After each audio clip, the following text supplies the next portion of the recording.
Chers auditeurs, bienvenue parmi nous sur ce podcast narrant le quotidien légendaire de la modération. Installez-vous tranquillement, détendez-vous en notre compagnie et découvrez cet épisode 1 qui a pour titre mais qui gère la modération en fait? Depuis des temps immémoriaux, depuis que le forum est forum, que les citronniers y ont pris racine et que les citrons sont citrons, de curieux êtres, au nombre de 5, veillent avec un dévouement légendaire et avec bonté sur ce lieu où vivent les Lubiens. Ces êtres sont nommés les Modos. Certains Lubiens pensent avoir déjà observé l'ombre de leur passage au croisement d'un taupic ou d'un faon blanc. Mais leur existence est-elle prouvée? Il semblerait que rares soient les heureux élus ayant pu avoir un échange avec ces mystérieux individus. N'est-ce finalement qu'un simple mythe inventé par nos ancêtres afin d'apeurer les nouveaux petits Lubiens? Des croques-mitaines destinées à les remettre dans le droit chemin? Sois sage, petit Lubien, ou la modération te rendra visite et te coupera avec ses ciseaux verts. Ou alors, ces personnes seraient-elles juste de simples Lubiens anonymes, des créatures insipides, dérisoires, incapables de poster et qui essuient encore et toujours l'indifférence des Lubiens? La voix. C'est quoi ça?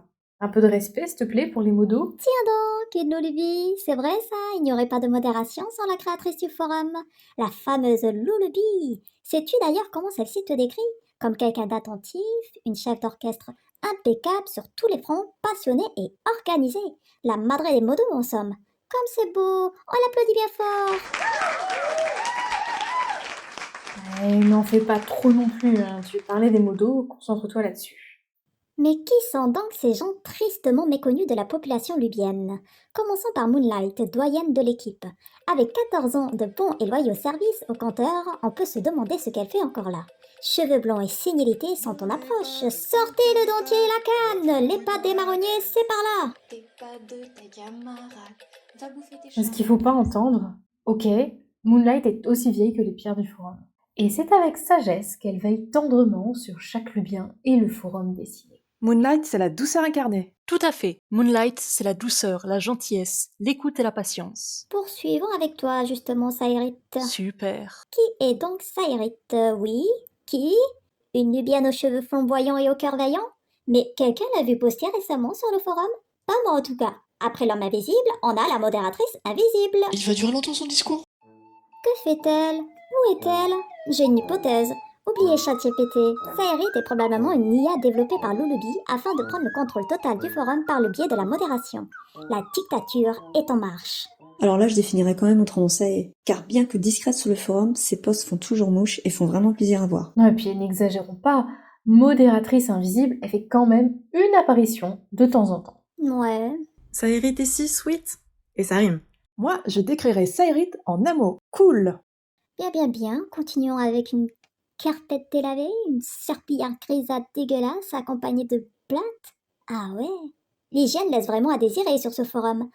Appelez d'urgence l'Agence nationale de santé publique. Ok, sympa la voix, ça fait plaisir. Tu sais, ce n'est pas parce que tu es une simple voix qu'on ne peut pas te couper, hein. Fais gaffe. Une serpillière avec des envies de meurtre qui plus est. Non, c'est pas une serpillière, mais un chiroptère tout mignon. Une chauve-souris virevoltante. Conseil aux Lubiens, planquez-vous quand vous postez, Prunelle risquerait de vous éventrer comme un certain Lubien amphibien. Rien d'étonnant quand je vois mes notes sur cette modératrice au passé douteux. Une voix qui voit. Incroyable. Reconversion dans la modération après un passé carcéral remarquable. Un casier judiciaire pour la modo, bravo! Tant qu'on est motivé pour faire tourner le forum, c'est tout ce qui compte. Oui, et comme Moonlight, Prunelle, c'est la douceur tout pareil, mais en version de poche, et une médiatrice très douée et empathique. Ah ben ça c'est vous qui le dites. Nous avons ensuite Magno, un gibbon. Pourquoi pas, après tout plus rien ne m'étonne, donc après la chauve-souris on a droit à un singe. Le zoo est ouvert à la modération. On est peut-être un zoo, mais tu aurais toute ta place avec nous, la voix, avec tout ce cirque que tu nous fais. Ne vous fiez pas à ces adorables papillons de tête et à son visage en forme de cœur. Un œil sur sa description, et on sait de suite que le forum, que dire, le monde court à la catastrophe. Cette modératrice aime titiller les pangolins, semble-t-il. Ça ne vous rappelle rien? Non. Pangolins, chauves-souris et même le gibbon, quel rapport avec le coronavirus peut bien avoir Magno et Prunelle à votre avis? Le bien, on ne vous dit pas tout. Allez, encore un débat, une théorie du complot. Bon, puisque nous sommes à chaque fois en désaccord, que représente Magno pour vous? Magno, c'est la bonne humeur, l'énergie et l'inventivité. Exactement. Un gibbon tout chou qui répond de la joie par ses posts. Magno est une petite boule de créativité. C'est une pile électrique à bonnes idées. Passons enfin à Cahors. Ah non, pardon. Cahors 74. Pourquoi ce chiffre? Serait-ce Cahors, 14e du nom, ou un robot modo matricule 74? Avec un sourire carnassier qui ferait pâlir un bébé lubien, Rabat-Joie serait aussi son second prénom. À votre avis, le rouge de sa peau et de ses vêtements viendrait-il du sang de ses victimes lubiennes découpées à l'aide de ses ciseaux? Non mais ça va pas la voix. Cœur, c'est la raison même de la modération. C'est quelqu'un qui a la tête sur les épaules. Une personne mystérieuse. Une force résolue. Capable de juger vite et bien les situations, trancher rapidement et justement.